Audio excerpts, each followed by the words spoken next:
जय हिंद। हमारे YouTube channel में आपका स्वागत है। आज हम इस वीडियो में छत्तीसगढ़ सामान्य अध्ययन के अंतर्गत हमारा क्लास 21वां है, जिसमें हम छत्तीसगढ़ के भूगर्भिक संरचना के अंतर्गत भाग 7 में हम देखेंगे गोंडवाना शैल समूह। गोंडवाना शैल समूह का निर्माण कैसा होता है, उसका नाम किसने रखा है और उसका विस्तार कहाँ कहाँ पर है और इससे कौन कौन सी खनिजें प्राप्त होती है, इन सभी चीज़ें के बारे में पूरा डिटेल से देखेंगे। और यह कितने सीरीज या तो कितने श्रेणियों में क्या है, इसका विस्तार है। अगर आप हमारा पिछले वीडियो को नहीं देखे हैं तो जाकर पिछले वीडियो को देख लीजिए। साथ ही दोस्तों, हम लोग क्या है जो छत्तीसगढ़ सामान्य अध्ययन के अंतर्गत ऑब्जेक्टिव क्वेश्चन भी सॉल्व करना चालू कर दिए हैं। कल क्या है क्लास जो 1 है ऑब्जेक्टिव क्वेश्चन का क्लास 1 को क्या है अपलोड कर चुका हूँ। आज फिर दूसरा अपलोड करूँगा, तो आप उसे ज़रूर देखिए। वहाँ से आपको क्या है थ्योरिकल क्या है यहाँ से समझेंगे व्हाइट बोर्ड वाला क्लास से, और ऑब्जेक्टिव क्वेश्चन क्या है ऑब्जेक्टिव क्वेश्चन भी आपको क्या है क्लास कंटिन्यू कराता रहूँगा। अगर आप हमारे इस वीडियो को आपको पसंद आता है तो लाइक कर दीजिए, क्योंकि आपका एक लाइक क्या है हमें बहुत मोटिवेटेड करता है। और अपने दोस्तों के साथ इसको शेयर कर दीजिए, क्योंकि दोस्तों जब तक आप हमारा सपोर्ट नहीं करेगा तब तक क्या है हमारा जो चैनल है ग्रोथ नहीं करेंगे। तो चलिए हम लोग क्या है छत्तीसगढ़ सामान्य अध्ययन के अंतर्गत भूगर्भिक संरचना। भूगर्भिक संरचना का मतलब है भूमि के अंदर के एक विशिष्ट संरचना को ही क्या बोलते हैं, भूगर्भिक संरचना। तो छत्तीसगढ़ के जो भूगर्भिक संरचना है उसमें 5 प्रकार की क्या है जो चट्टानों से मिलकर बना है। उसमें हमारा ये गोंडवाना शैल समूह के अंतर्गत पढ़ेंगे। ठीक, ये जो गोंडवाना शैल समूह है, ठीक, इसका निर्माण कैसे हुआ है आप इसका देखो भाग 1, भाग 2, भाग 3, भाग 4, भाग 5, भाग 6, भाग 7 आप देख लीजिए। उसके बाद इसको आप पढ़ेंगे तो आपको ज़्यादा अच्छे से समझ में आएंगे। ठीक, तो इसका निर्माण कैसे होता है गोंडवाना शैल समूह का निर्माण देखो जितने भी क्या है पृथ्वी में जो जीव है, वनस्पति है, ठीक है, और नदियाँ की क्या है अवसाद, जो पृथ्वी में या किसी भूभाग में जब भूकंप होती है या प्रलय जैसे माहौल उत्पन्न होता है, जो संपूर्ण जो वनस्पति और वहाँ पर उपस्थित जो जीव है वो क्या है भूमि के अंतर्गत दब जाते हैं। और वही सालों बाद, मतलब करोड़ों साल बाद क्या है उसमें ताप दाब में उसमें क्या है परिवर्तन होता है। ताप दाब के वजह से क्या है रासायनिक परिवर्तन होता है, जिसके वजह से क्या वह एक विशिष्ट प्रकार की चट्टानों का निर्माण लेता है। और वही चट्टानें क्या है एक गोंडवाना शैल समूह है। ठीक, कोयला का निर्माण कैसे होता है, गोंडवाना चट्टान का निर्माण कैसे होता है, तो वही बात है कि बहुत सारा क्या है जो वनस्पति एवं जीव है भूकंप या प्रलय के दौरान क्या है भूमि के नीचे में बहुत अंदर दब जाती है। और उसी अंदर में वहाँ पर जो क्या है वनस्पति और जीवों के जो मृत शरीर है उसमें क्या होता है रासायनिक परिवर्तन होता है, ताप दाब में वृद्धि होने की वजह से वही क्या है उसका क्या है परिवर्तन होकर क्या बन जाता है गोंडवाना शैल समूह। इतने चीज़ों को आपको याद रखना है। गोंडवाना शैल समूह का निर्माण कैसे होता है, तो इसका निर्माण देखो नदियों के किसका नदियों के अवसाद, ठीक, नदियों के अवसाद और क्या है वनस्पति, ठीक,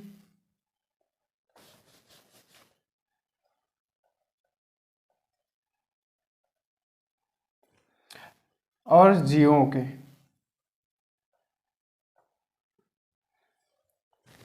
नदियों के अवसाद और क्या है वनस्पति और जीवों को क्या होता है ये भूमि के अंदर में दब जाता है।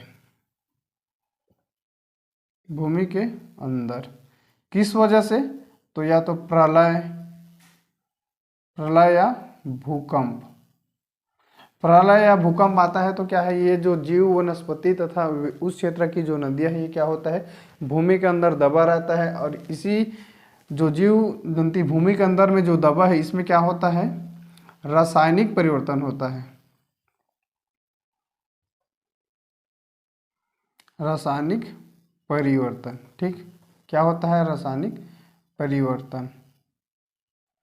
ये जो रासायनिक परिवर्तन होता है, किस वजह से रासायनिक परिवर्तन होता है, तो यहाँ जो है इसके ताप में क्या होता है, बहुत ज़्यादा वृद्धि हो जाता है, ठीक। और इधर दाब मतलब प्रेशर में भी क्या होता है, वृद्धि होता है। तो इसी वृद्धि के वजह से क्या होता है, एक विशिष्ट प्रकार की जो संरचना में रासायनिक परिवर्तन के वजह से क्या होता है, ये बदल जाता है। रासायनिक अभिक्रियाएं होती है, रासायनिक अभिक्रिया, ठीक, क्या होती है, रासायनिक अभिक्रियाएं। रासायनिक अभिक्रियाएं होती है जिसके वजह से इसका क्या होता है, परिवर्तन होता है और गोंडवाना सेल समूह का निर्माण होता है, ठीक। इतनी चीज़ों को आपको याद रखना है। देखो ये जो इससे मुख्य खनिज क्या मिलता है, तो इससे मुख्य खनिज है कोयला। क्या मिलता है, मुख्य खनिज कोयला। इसका नामकरण किसने किया था, नामकरण, गोंडवाना सेल समूह का नाम किसने करण किया था, तो नामकरण एक विद्वान था जिसका नाम था मेटली कांट। मेटलिक कांट, ठीक। मेटलिक कांट ने क्या है, गोंडवाना जो चट्टाने हैं उसका नाम रखा था गोंडवाना, ठीक। कब रखा था, तो 1872 में। 1872 में क्या है, गोंडवाना चट्टान का नाम रखा था। और इससे खनिज कौन से मिलता है, तो इससे देखो, इससे कौन से खनिज मिलता है, इससे कोयला खनिज मिलता है, कोयला खनिज, ठीक। कोयला खनिज के अंतर्गत, कोयला खनिज देखो 4 प्रकार की होती है कोयला खनिज। कौन कौन सा, तो पहला है एंथ्रेसाइट, एंथ्रोसाइट, बिट्टूमिनस, बिट्टूमिनस और लिग्नाइट,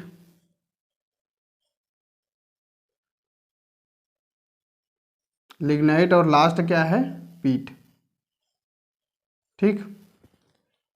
कोयला के कितने प्रकार होते हैं, तो कोयला के जो प्रकार है वो 4 प्रकार के होती है। और किस आधार पर कोयले 4 प्रकार की होती है, तो इसके अंदर जो कार्बन की मात्रा है उसके आधार पर। इसमें क्या है, इसमें कितना 80% से क्या है 90% तक क्या होता है, एंथ्रेसाइट में कोयला की मात्रा होता है।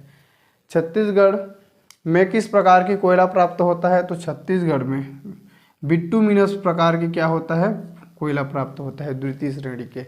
भारत के जो कारगिल एरिया है, ठीक है, वहाँ जो कोयला प्राप्त होती है वो एंथ्रेसाइट प्रकार की कोयला प्राप्त होती है। और छत्तीसगढ़ के ये जो विश्रामपुर है, इसमें भी क्या है, उच्च किस्म के क्या मिलता है, कोयला की प्राप्ति होती है।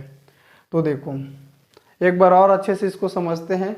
गोंडवाना सेल, ठीक है, गोंडवाना सेल का निर्माण किससे होता है, तो नदियों के अवसाद वनस्पति जीवों, प्रलय या भूकंप के दौरान क्या होता है, भूमि के अंदर ये समा जाता है और उसी में ताप में वृद्धि और दाब में वृद्धि के फलस्वरूप क्या होता है, विभिन्न प्रकार के रासायनिक क्रियाएं होती है जिसमें क्या है, ये विशिष्ट संरचना की निर्माण हो जाता है, ठीक।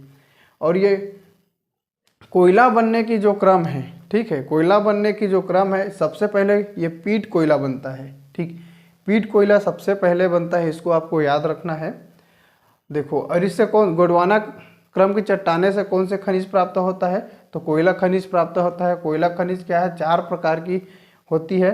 तो इसमें देखो कोयला 4 प्रकार के होते हैं। एंथ्रासाइट श्रेणी के कोयला जिसमें 80 से 90% क्या है, कार्बन की मात्रा होता है। बिट्टूमिनस जो छत्तीसगढ़ में पाए जाते हैं, लिग्नाइट और पीट, ठीक। इसका नामकरण, गोंडवाना सेल का नामकरण किसने रखा था, तो इसका नामकरण मेटलिक कांट, मेटलिक कांट नामक एक विद्वान था जिन्होंने 1867 में क्या, 1872 में क्या है, इसका नामकरण किया। यह छत्तीसगढ़ के कितने हिस्से में फैला है? तो छत्तीसगढ़ के 70%, 70 नहीं 17%, ठीक। छत्तीसगढ़ के क्या है, जो 17% जो भौगोलिक भूगर्भिक संरचना है उसका 17% जो हिस्सेदारी किसका है? गोंडवाना शैल समूह का है। इतने चीज़ों को आपको याद रखना है, ठीक। 17% जो छत्तीसगढ़ के भूभाग है उसमें क्या है? गोंडवाना शैल समूह का विस्तार है। इतने चीज़ों को आपको याद रखना है। चलिए आप इसका स्क्रीनशॉट ले लेंगे, फिर इसको मिटाकर आगे चीज़ों को मैं आपको समझाऊंगा, ठीक। चलिए, गोंडवाना जो शैल समूह है वो कितने श्रेणी में पाया जाता है? तो 3 श्रेणी में। कौन कौन से? ऊपरी गोंडवाना, मध्य गोंडवाना और निचली गोंडवाना। मैप में आप देखेंगे यहाँ गोंडवाना जो शैल है, ठीक है, गोंडवाना शैल के बारे में यहाँ पर है। ये जो गोंडवाना शैल है ये वाला देखिए, यहाँ से ऊपर की जो एरिया है, ठीक, वो कौन सी है? ऊपरी गोंडवाना है। और यहाँ से जो नीचे वाला एरिया है क्या है? निचली गोंडवाना है। छत्तीसगढ़ में मध्य गोंडवाना की चट्टानें नहीं पाई जाती है, इस चीज़ को आपको याद रखना है। इससे क्वेश्चन पूछा जाता है कि छत्तीसगढ़ में मध्य गोंडवाना की चट्टानें पाई जाती है या नहीं? तो नहीं पाया जाता है। केवल 2 ऊपरी गोंडवाना और निचली गोंडवाने, इसकी 2 श्रेणी है, ठीक।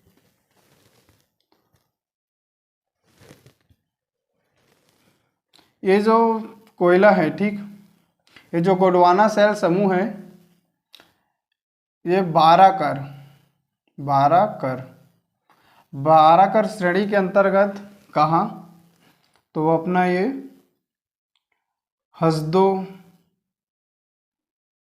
हसदेव, केलो और माड नदी, ठीक। ये माड नदी के एरिया में क्या है? ये जो गोंडवाना क्रम की चट्टाने का क्या है? विस्तृत है। 12 कर श्रेणी या इसको 12 कर भी श्रेणी कहा जाता है, ठीक। इस जो श्रेणी है, ठीक है, इस श्रेणी, इस प्रकार की श्रेणी या जो चट्टाने हैं, ठीक, ये बराकर, छत्तीसगढ़ में जो पाए बराकर और तालचेर जो श्रेणी है, तालचेर जो श्रेणी है इसका क्या करता है? ये प्रतिनिधित्व करता है।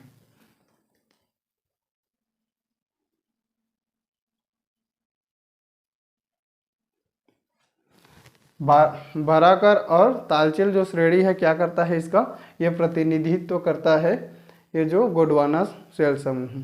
देखो बराकर जो श्रेणी है ये क्या है? कोयला का एक क्षेत्र है जो उड़ीसा राज्य में है, उसी का क्या है? ये प्रतिनिधित्व। तालचेर भी क्या है? ये देखो, तालचेर उड़ीसा के किस जिले में है?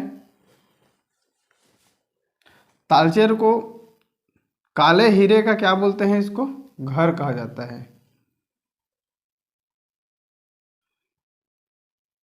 काले हीरे का घर।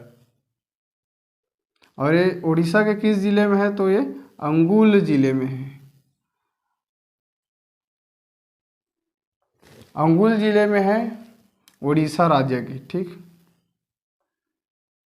ये भी इम्पोर्टेंट चीज़ें हैं। देखो, कुछ साल पहले क्या है, आज से 3-4 साल पहले जो भारत का कोयला का सबसे अधिक उत्पादन कहाँ होता था? उड़ीसा होता है। लेकिन 3-4 साल से क्या है, अभी तक छत्तीसगढ़ में क्या है, जो कोयला है उसका उत्पादन छत्तीसगढ़ में ही सर्वाधिक होता है। तो उस समय क्या था, जो तालचेर था, तालचेर को क्या है? काले हीरे, मतलब कोयला को काले हीरे भी कहा जाता है, ठीक। तो ये काले हीरे का इसको घर कहा जाता है, ठीक। और ये अंगुल जिले उड़ीसा में है। किस में है? अंगुल जिले उड़ीसा में है ये तालचेर की जो श्रेणी है, ठीक। यह कोयला उत्पादन के लिए प्रसिद्ध था। किसके लिए प्रसिद्ध था? कोयला उत्पादन के लिए प्रसिद्ध था। अभी वर्तमान में छत्तीसगढ़ में सर्वाधिक कोयला उत्पादन होता है और छत्तीसगढ़ के जो कोरबा जिले हैं, कोरबा जिले में क्या होता है? सर्वाधिक कोयला का उत्पादन होता है। चलिए अब विस्तार देखेंगे। विस्तार इसकी 2 श्रेणी है, तो चलिए श्रेणी को भी देख लेते हैं पहले। कितने श्रेणी में ये फैला है, तो ये 2 श्रेणी में। कौन कौन से, देखिए ऊपरी क्या है, ऊपरी गोंडवाना सेल समूह और निचली गोंडवाना सेल। ठीक, ऊपरी गोंडवाना सेल और निचली गोंडवाना सेल। मैप को आप देखेंगे तो यहाँ देखिए, ये जो इतने से भी क्या है, जो एरिया है पूर्वी बघेलखंड के पठार और सरगुजा बेसिन। तो ऊपरी गोंडवाना के अंतर्गत कौन कौन सी एरिया आता है, तो पूर्वी बघेलखंड के पठार वाला एरिया और सरगुजा बेसिन। कौन से एरिया, सरगुजा बेसिन। इस एरिया की जो क्या है गोंडवाना सेल समूह है, उसका क्या है, जो श्रेणी है वो कौन सी है, ऊपरी गोंडवाना श्रेणी है। निचली गोंडवाना श्रेणी में कौन कौन से हैं, तो निचली गोंडवाना श्रेणी में देखो हसदो-रामपुर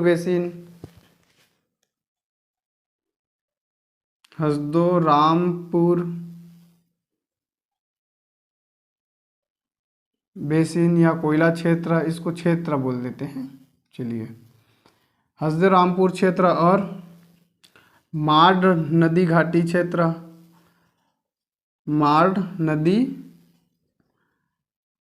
क्षेत्र, ठीक। कुरासिया की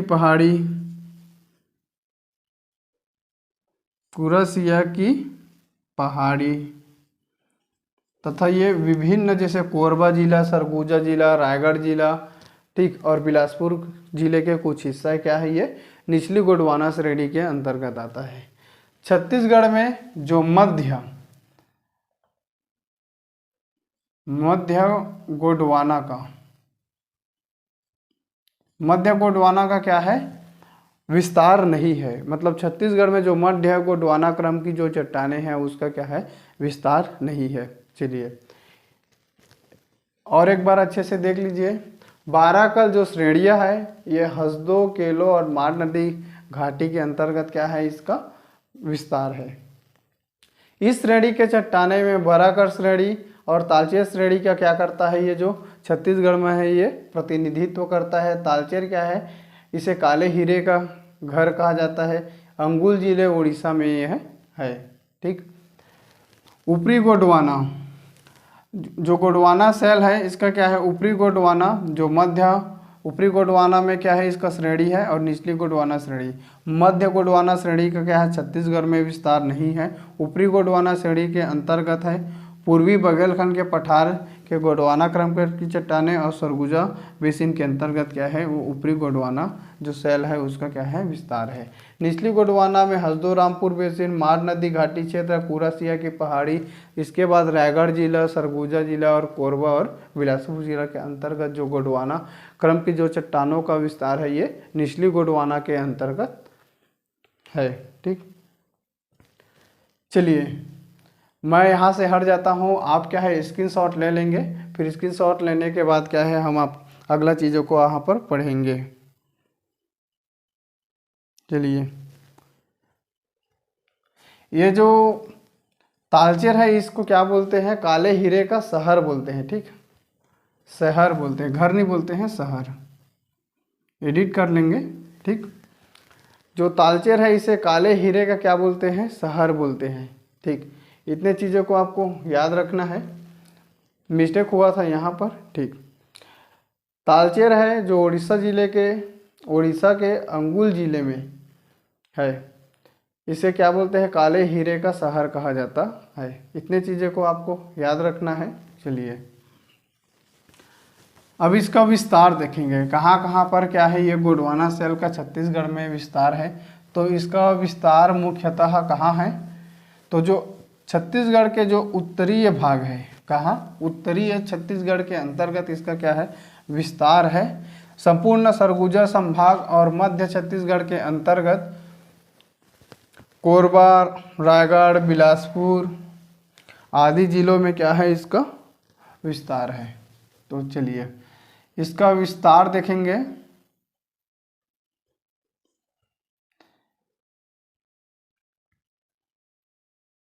इसका विस्तार कहाँ है, तो महानदी घाटी, ये जो महानदी घाटी क्षेत्र में इसका विस्तार है, और पूर्वी बघेलखंड, ये जो पूर्वी बघेलखंड के जो पठार है उसके अंतर्गत क्या है के पठार। इसमें क्या है, जो गोंडवाना शैल समूह है इसका विस्तार है। ठीक, तो पहला देखेंगे हम महानदी। ठीक, महानदी घाटी के अंतर्गत कहाँ कहाँ पर इसका विस्तार है, तो देखो हसदो रामपुर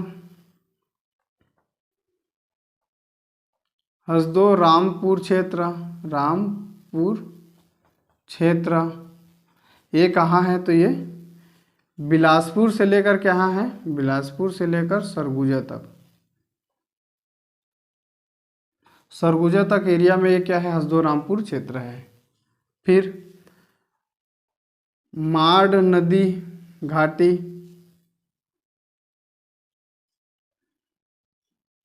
क्षेत्र, ये जो माड़ नदी घाटी क्षेत्र है ये छत्तीसगढ़ में सर्वाधिक कोयले का भंडारण यही है, कोयला भंडारण क्षेत्र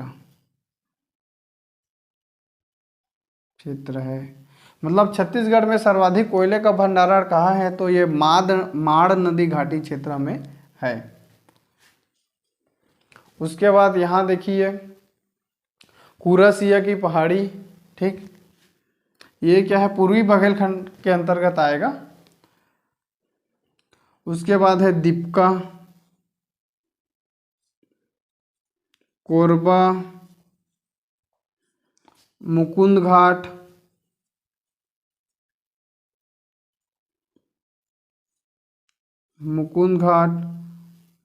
घरघोड़ा,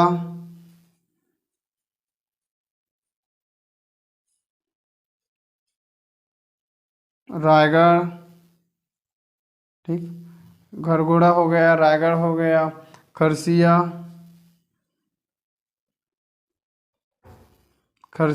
छाल। आप इसको नोट करते जाएंगे, जब तक आप इसको नोट करके अच्छे से मैप में आप इसको जानेंगे नहीं तब तक क्या है, आपको अच्छे से याद नहीं आएगा, आपको समझ नहीं आएगा। ठीक, और कुसमुंडा,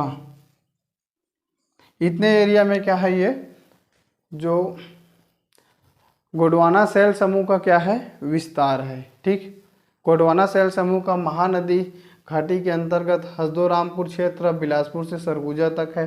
माड़ नदी घाटी क्षेत्र दिप्पा, कोरबा, मुकुंद घाट, घरघोड़ा, रायगढ़, खरसिया, छाल, कुसमुंडा, इतने क्षेत्र में क्या है, ये कोयला का खदान भी है, और इतने क्षेत्र में क्या है, ये गोंडवाना शैल का क्या है, विस्तार भी है। ठीक, चलिए इसको मैं मिटा देता हूँ। फिर ये है पूर्वी बघेलखंड के पठार के अंतर्गत, उसको यहाँ पर पढ़ेंगे। पूर्वी बघेलखंड के पठार के अंतर्गत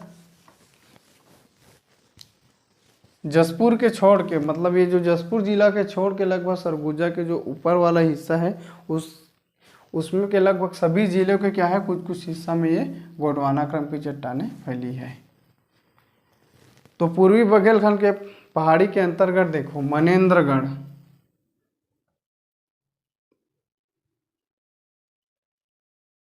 पूर्वी बघेलखंड के पठार के अंतर्गत जो गोंडवाना शैल का विस्तार कहाँ है, मनेन्द्रगढ़, चिरमिरी, ये कोयला क्षेत्र भी है। ठीक, और झगराखंड, नाम क्या है, झगराखंड, कुरासिया की पहाड़ी,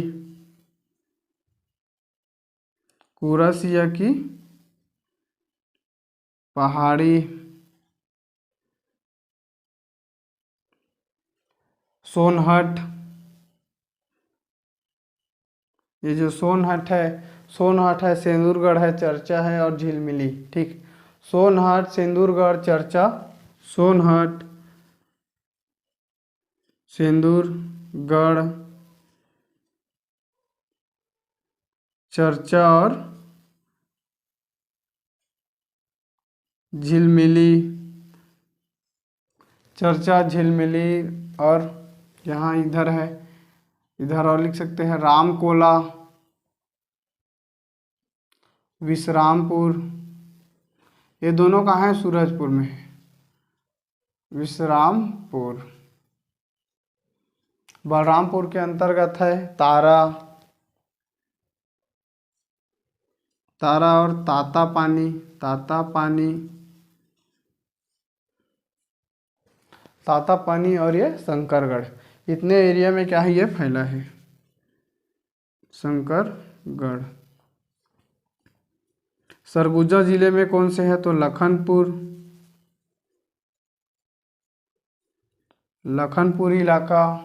ये जो लखनपुर है, सोड़िया है, पंचबहनी क्षेत्र है और ये बिरजू पानी है। ठीक, सरगुजा जिले में है सोड़िया,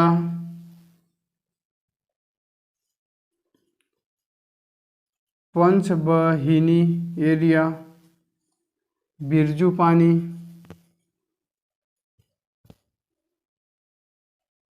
ये जो बिरजू पानी, इतने इलाके में क्या है? गोंडवाना शैल समूह का विस्तार है। गोंडवाना शैल समूह का विस्तार में महानदी घाटी एरिया के जो इतने ही एरिया है उसको हम लोग क्या है अच्छे से समझ चुके हैं मैप के माध्यम से। तो पूर्वी बघेलखंड के पठार के अंतर्गत जो गोंडवाना शैल का विस्तार है, ये मनेंद्रगढ़, चिरमेरी, झगराखंड, कुरासिया की पहाड़ी, ये कौन से जिला में है? तो ये MCB जिला। ठीक, मनेंद्रगढ़, चिरमेरी और भरतपुर जिले में है। सोनहट, ठीक, सोनहट, सेंदूरगढ़, चर्चा, झिलमिली, ये कहाँ पर है? ये तो कोरिया जिले में इसका विस्तार है, कोरिया जिले। रामकोला, विश्रामपुर कहाँ? ये सूरजपुर में है, सूरजपुर। ठीक, तारा, तातापानी, शंकरगढ़, ये कहाँ है? ये बलरामपुर में है, बलरामपुर जिला के अंतर्गत। ठीक, फिर ये लखनपुर, सोड़िया, पंचबहनी, बिरजू पानी, ये कहाँ है? ये सरगुजा में है। ठीक, सरगुजा जिले में है। इतने चीज़ों को आप अच्छे से समझिए। देखो, दो क्रम में क्या है? गोंडवाना क्रम की जो चट्टानें छत्तीसगढ़ में, इसका विस्तार है 2 श्रेणी में। कौन कौन सी श्रेणी? उत्तरी श्रेणी और दक्षिणी श्रेणी। उत्तरी गोंडवाना या दक्षिणी गोंडवाना या निचली गोंडवाना इसको कहा जाता है। मध्य गोंडवाना क्रम की चट्टानें का छत्तीसगढ़ में विकास नहीं है, इसमें यहाँ नहीं पाए जाते हैं। और इसके अंतर्गत ये जो एरिया है पूर्वी बघेलखंड की पठार सरगुजा बेसिन का जो एरिया है उस वाला क्षेत्र क्या है? ऊपरी गोंडवाना के अंतर्गत आता है। निचली गोंडवाना के अंतर्गत हसदो रामपुर बेसिन, माड़ नदी घाटी एरिया, कुरासिया की पहाड़ी, सरगुजा जिला, रायगढ़ जिला और कोरबा जिला और बिलासपुर के कुछ हिस्से भी क्या है? निचली गोंडवाना क्रम की चट्टानें के अंतर्गत आता है। यह वीडियो आपको कैसा लगा? कमेंट बॉक्स में कमेंट करके ज़रूर बताइए। Thank you.